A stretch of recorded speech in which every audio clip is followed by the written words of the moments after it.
Eric Dollard est le seul à pouvoir reproduire précisément les expériences de Tesla sur l'énergie radiante et la transmission sans fil.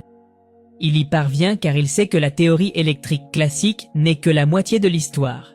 Nikola Tesla nous a légué la technologie à l'origine de nos réseaux électriques et de communication actuels. Tesla rêvait d'un système pour éclairer le monde entier sans fil. Sa ruine et l'agenda des élites ont finalement causé sa chute et son exil.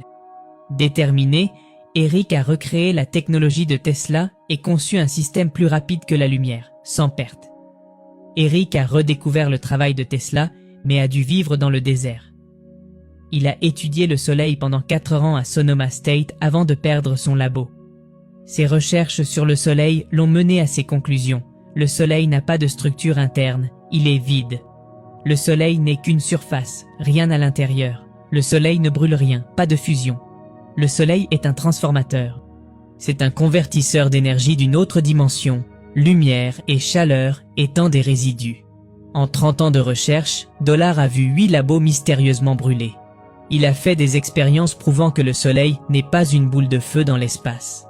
L'ingénieur dit que le soleil est à 6000 km de la Terre, pas 150 millions comme dit officiellement. La lumière ne voyage pas dans le vide, donc le soleil est dans l'ionosphère, selon Dollard. Le modèle héliocentrique dit que le soleil est une étoile au centre d'un système planétaire, composé d'hydrogène et d'hélium, avec des traces d'autres éléments. La NASA montre le soleil comme une boule de feu dans l'espace, supposément en fusion nucléaire, transformant l'hydrogène en hélium.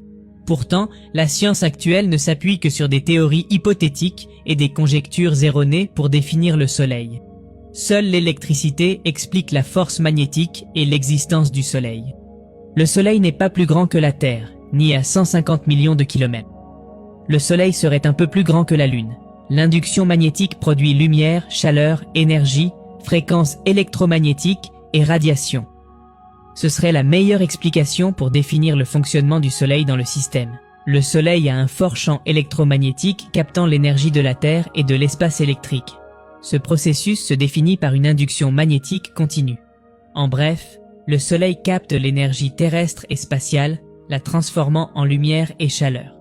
Sa flottabilité dans le système vient du champ magnétique terrestre et du dôme électromagnétique.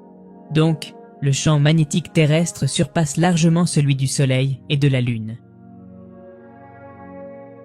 Le ciel est chargé de particules et filaments créant des champs électromagnétiques. Le Soleil collecte ces charges venant de la Terre, du ciel et du dôme. Pour l'équilibre, le Soleil agit en transformateur, convertissant l'énergie en lumière et chaleur.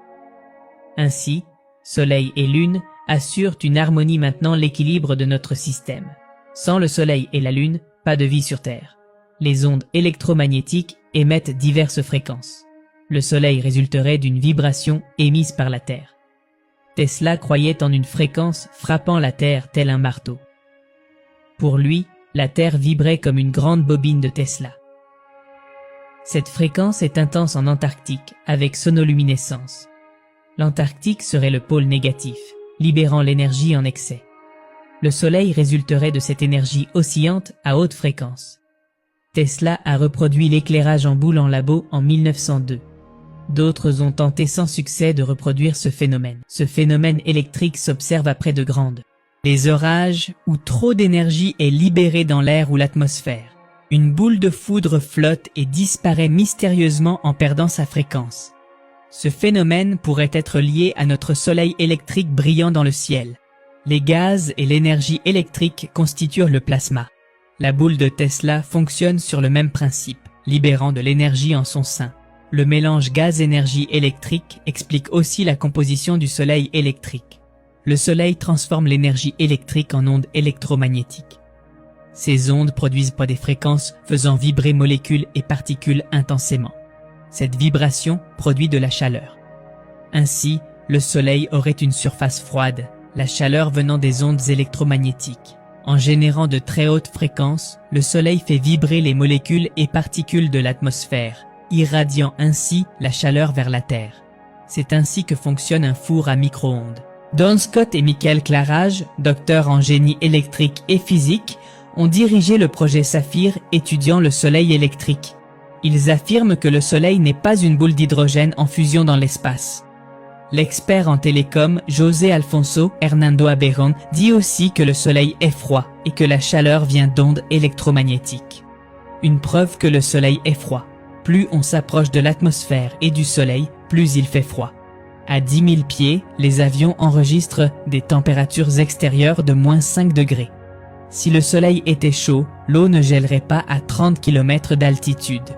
Les ballons sondes montrent que l'eau à haute altitude revient gelée. Au-delà de 3000 mètres, il fait si froid que si le Soleil chauffait, on cuirait en avion. Le ciel est froid, tout comme le Soleil. Le Soleil, grande source d'énergie, est moins chaud que la science l'affirme.